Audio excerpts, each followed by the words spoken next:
In every piece of video media, there is always the chance that errors will be made. Ranging from subtle continuity errors to incorrect coloring between shots or even frames, there is every mistake in Episode 1.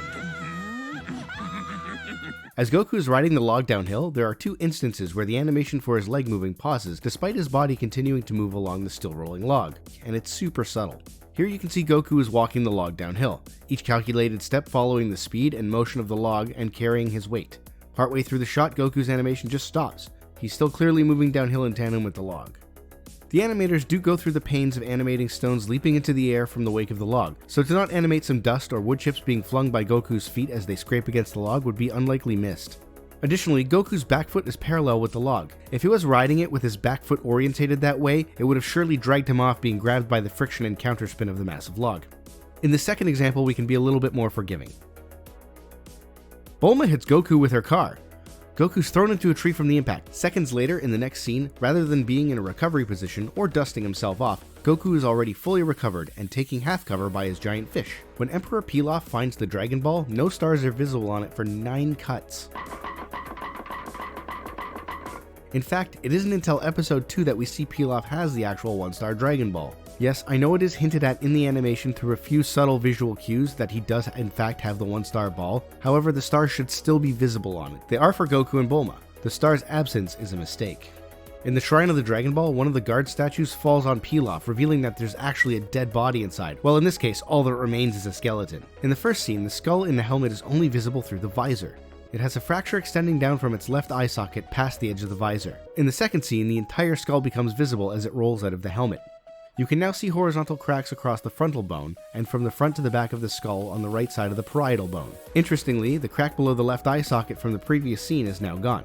In this third scene, an extreme close-up of what I can presume to be the same skull now presents new compound angular fractures across the right frontal to left parietal bones. The previous fractures are now gone.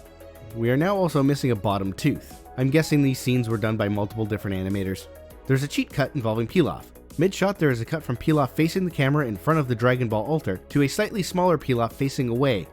Bulma places her 2 balls closest to the corner of the table. Goku follows, adding his next to them. As soon as the balls start to glow, we cut to a high-angle shot, and now the balls are somehow near the center of the table. The stars in the Dragon Balls disappear when Bulma reveals her pair. After the Pilaf exposition dump, Bulma has placed her ball back down, but Goku is still holding onto his. Her balls are glowing, but Goku's is not. This looks like a case of reusing a few different animation cells from a previous scene to save on animation resources. It's a little bit confusing, but at different times you can see Bulma holding a different number of Dragon Balls and never being seen putting them away or putting them back down, while Goku constantly holds his one the entire conversation. Bulma's blue bag has the radar, 2 Dragon Balls, and her capsule kit. Would that even fit in there? This is a clear case of hammer space. How is the radar not even scratched? I have a brand new phone and there's already a hair underneath the screen protector and a bubble. After Bulma throws the motorcycle dino cap, all the numbers on the back of her shirt appear to lose most of their white outline, and it no longer appears to extend between both numbers. The number 9 in 97 loses its loop because of this too. In the next shot, the white outline around the numbers has returned to normal, but the triangular space between the numbers is also colored white. It should actually be pink like the base of the shirt itself.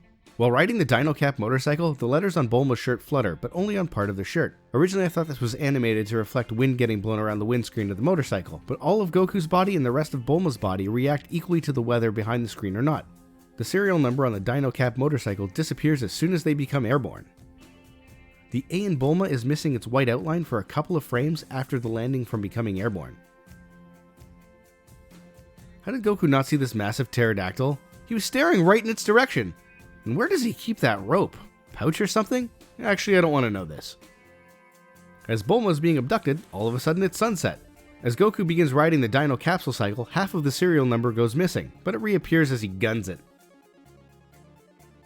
Goku is clearly swinging his pole from behind the pterodactyl, but when Nebuibo connects, it's from the side. You can see here that Goku clearly throws Nebuibo upwards towards Bulma, but later it somehow threaded her shirt sleeves and is lodged horizontally in the cliff face? The cliff face that was directly below them when Goku first tossed the pole? How the heck did that work? And those are all of the mistakes in Dragon Ball Episode 1. Did we get it wrong? Was there something we missed? Well, tell us in the comments below and you might be credited in a future episode. Thanks for watching, and if you feel like it, click another one.